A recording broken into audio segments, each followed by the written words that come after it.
Hi guys, this is Alea Jen and welcome back to my YouTube channel. So for today's video, may isang nag-comment sa video ko and nakaagaw siya ng pansin sa akin. So gusto kong bigyan ng rason kung bakit ayun yung comment niya. Sabi niya, ganyan na nga nangyari, gusto mo pang mag-renew. Sabi niya ganon. Nakalimutan ko na yung pangalan niya, tsaka naklik ko kasi, hindi ko alam, hindi ko na siya makita pagkatapos naklik ko, hindi ko lang alam kung nabura or nasaan, na-hide o hindi ko alam. Pero gusto ko yung comment niya. Sabi niya, ganyan na nga nangyari, yung bawal nga mag-washing, tas nahuli ako. Ganyan na nga nangyari, tapos gusto mo pa mag-renew. Sabi niya, sa bagay, 5 months na lang naman na para matapos yung bahay mo. Sabi niya ganon. Pwede mo na yung tiyagaan. So, parang ganun yung comment niya. Basta, yun yung unang sa akin. So, bakit nga ba ako magre-renew pa din kahit nga ganito na yung nangyari dito sa bahay ni Amo? So, ang reason is, konti na lang guys eh. Ando na tayo sa konti na lang. Alam mo yung, bilang mo na lang yung araw na matatapos yung bahay. So, hindi ko napapalagpasin yon.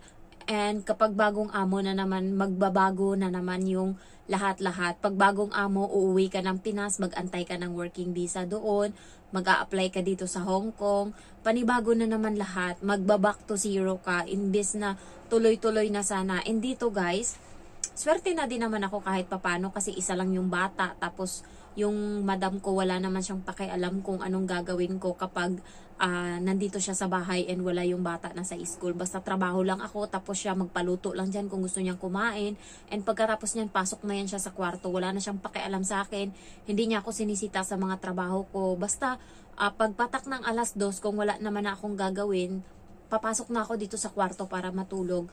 So iniisip ko kasi kapag panibagong amo, nandun yung panibagong pakikisama. Di mo alam kung may saltik yung amo mo. Karamihan pa naman dito sa kanila may mga saltik, mahilig sumigaw. Yung amo ko, hindi pa ako nasigawan neto. Pagkagalit siya is tahimik lang siya. Ayan, tas maya-maya mawawala na yung galit niya. Hindi pa ako nasigawan. Pero sa amo kong lalaki tsaka sa bata, parati niya yung sinisigawan. Pero sa akin hindi pa. Kaya swerte na din ako. Tsaka mabait naman sila. Yun nga lang, kuripot sa pagkain. Tsaka, ayan nga, handwash ako. Pero kung titiisin lang din naman, konting tiis na lang eh. Ang buwan is hindi mapipigilan ang araw. Kada araw na dumating, hindi yan pwedeng pigilan, matatapos yung araw. So, yung pagtitiis ko, matatapos din to. Hindi to permanente. Kaya, yung sa nag-comment sa akin, so thank you sa'yo. Naanuhan ako ng loob na mag-push pa. Lalo nung nakita ko yung mama ko na may picture sila na yung mama ko is umattend ng meeting ng senior citizen. Parang iniisip ko, hala, dalawa yung abroad ng mama niya, ng mama ko. Pero andun pa din siya, naka-attend sa meeting ng mga senior. So kung iniisip ko, sana kung hayahay na sana yung buhay nila ni mamang, kung matino na sana yung income ko, sana hindi na siya yung uma-attend dyan sa mga meeting ng senior para makakuha ng 500 every month ata nila yan na parang allowance. Ayan, so nandun yung mama ko guys. And ang simple-simple ng mama ko, hindi alam mo yung andun siya. Tapos parang doon ako mas lumakas yung loob ko na galingan ko pa kasi nga yung mama ko hindi pa totally nagpapahinga, hindi pa totally nasa bahay lang na nakaupo na nag-aantay ng na may makain. So gagalingan ko pa. Kasi sa ngayon wala akong padala sa kanila. Mag-iisang taon na ngayong July ata yung last na padala ko sa kanila. Yun. Tapos hindi na ako nagpapadala katulad dati na every month silang may tinatanggap sa akin na pera. Ngayon is kung kailan na lang, katulad nung December, pinadalhan ko sila ng 3,000. Tapos, yun nga, binilhan ko ng alahas yung mama ko. Tapos, nung birthday ng pamangkin ko, 2,000. Ganun lang. Hindi katulad dati na buwan-buwan silang may allowance. Buti na lang kamo, yung kapatid ko sa Kuwait is buwan-buwan nagpapadala ng 8,000 ata or 10,000 sa mama ko. So, doon kumukuha yung mama ko ng pangtustos niya araw-araw. Tsaka, yun nga, may grocery kami pero humina yung grocery namin ngayon kasi meron kaming katabi na ang benta niya is benta ng palengke kasi direct siya. So, konti lang yung nakukuha ng mama ko doon. At yung ibang pinagkakakitaan ng mama ko is meron kaming bibe. So, nag-iitlog yun kada araw. So, yun, binibenta ng mama ko sa tindahan namin and maraming bumibili. So, yun, kailangan kong mag-renew. Okay na din naman to. At least may sarili akong kwarto. Tsaka kapag day off ko, alam mo yung tinitignan ko na lang yung good side sa kung bakit ako mag-renew, hindi yung bad side. Yung bad side, konti lang naman. Ayun yung bata, minsan, walang galang. Pangalawa is, yun nga, nagkakamay lang ako kapag naglalaba. Pangatlo is buraot sa pagkain. Pero okay na. Okay lang, kaya ko naman bumili. So far yan lang. And then, pang-apat siguro is, grabe na yung trabaho ko dito. Late na ako natutulog kasi nga yung tapos ng trabaho ko minsan alas 11, ganyan. Tapos yung gising ko sa umaga is alas 5:30 or 5:45. So, kaya namang tiisin na tiis ko nga dati nung bago, ngayon pa kaya. So, kaya yun yung motivation ko kasi iniisip ko, hindi araw-araw kahit anong mangyari, hindi mapipigilan yung araw. Kaya kahit anong mangyari, matatapos ko yung buwan. Ayan, so yun lang yung goal ko na matapos yung bahay. Makaipon ako konti, uuwi talaga ako. Charot. So, uuwi ako, makasama ko man lang yung mama ko kahit konting, sabi nating ilang buwan. Kasi nga, pagkatapos ko ng bahay, so sabihin ko na yung plano ko sa inyo visit. So, pagkatapos ng bahay, mag-iipon ako. Tapos, babalik ako dito, di ba? Kasi nag-renew ako, so babalik ako. Tapos na yung bahay noon, ipon na. Tapos, magmi-meet kami ng afam ko. Pag uwi ko ng probinsya, sasama siya. Tapos, balik ako dito trabaho, tas ipon. Tapos, magpapasa ako ng 1 month notice. Next year, by fate. Ayan. Tapos, diretso akong Vietnam. Gagala kami doon. Tapos, babalik siya ng States. Tapos, ako uuwing Pinas. Start na ako ng process ng paper ko papuntang States din. So, ang inaantay nun kasi K1 visa, yung fiancé visa na kailangan doon ikasal. So, dito yung process sa Pinas. Sa Pinas yung process. Pero yung kasal is doon sa kanila, sa States. So, yun yung pinakamabilis na process ng paper. So, inaabot yun ng 8 to 9 months. Kasi kapag kinasal dito sa Pinas, matagal yung process ng paper. So, inaabot ng 1 taon mahigit bago ka makapunta ng States. Pero yun nga lang, mabilis kang marilisan ng green card.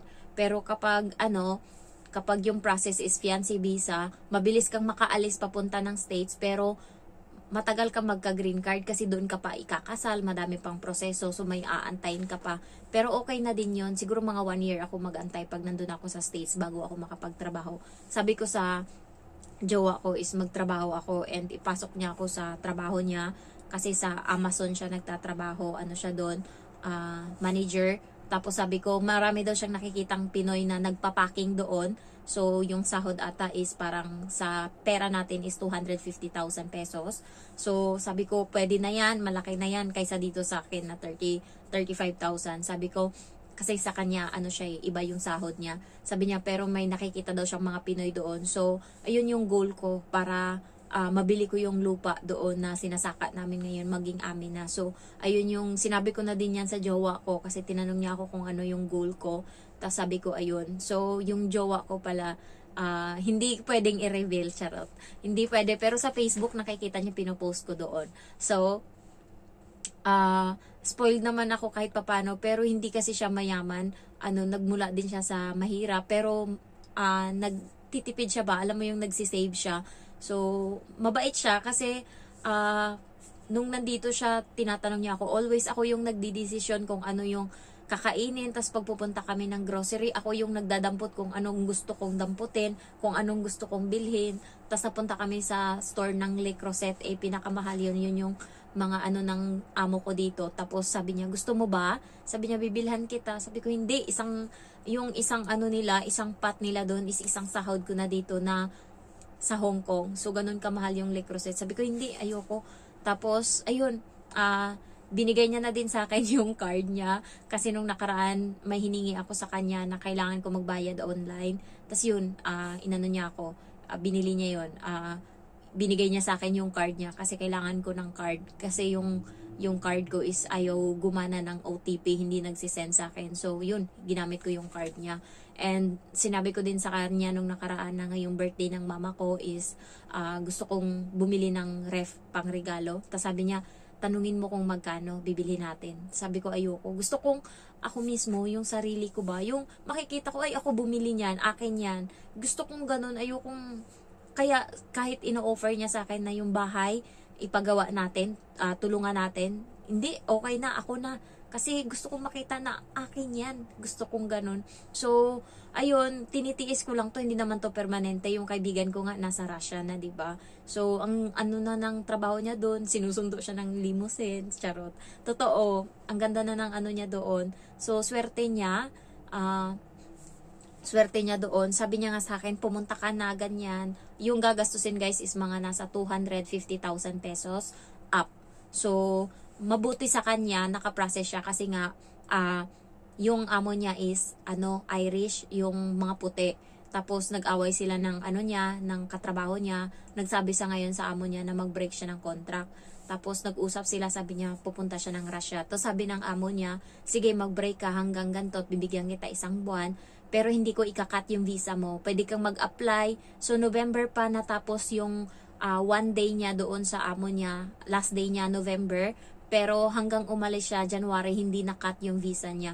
Kaya nakautang pa siya sa bangko kasi ginamit niya pa yung yung kontrata niya kasi nga hindi kinat yung visa niya. So, yun, binabayaran niya naman yung utang niya sa bangko kasi yung ate niya yung naghuhulog dito.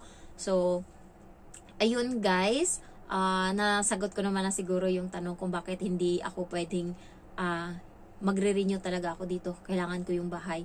Kasi pag mabilis lang yan eh. Tsaka panibagong amo, ayoko. At least dito naka-adjust na ako, natuto na ako, alam ko na lahat.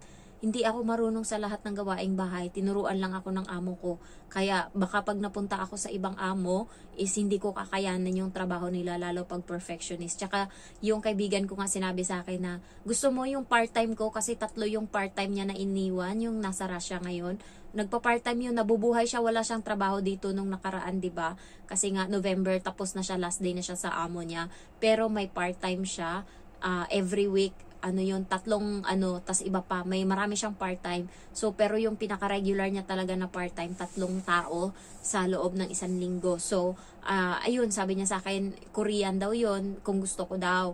Tapos ganyan, sabi ko, ayoko, bahala ka dyan, wag mo akong bigyan ng trabaho kasi masakit yung ulo ko, kahit pera pa yan, hindi ko kaya yung trabaho. Natatakot talaga ako, kaya sabi ko, bigay mo na lang dun sa isa nating kaibigan na mahilig mag part-time, kanya na lang yan. Sabi niya, ay oo nga pala. Ang dami niyang binigay sa akin na part-time, pero hinihindian ko kasi natatakot ako, hindi ko kaya. Ayan, so thank you guys for watching. At least dito sa bahay ng amo ko, makabasag man ako dito, anong mangyari sa akin, matambling-tambling man ako dito, kilala ko na yung amo ko. Tsaka pinapayagan niya akong magstay sa bahay kahit day off ko. Hindi ako lalabas, dito lang ako sa kwarto. Wala. Tas ngayon, wala sila. Hayahay lang din ako. Gawa lang ako kung anong gusto kong gawin. Tsaka nakakapag-vlog ako. Paano pag sa bago kong trabaho kung mag-apply uli ako, hindi na ako makakaganto. So, ayun lang guys. Thank you for watching and I love you all. Bye-bye!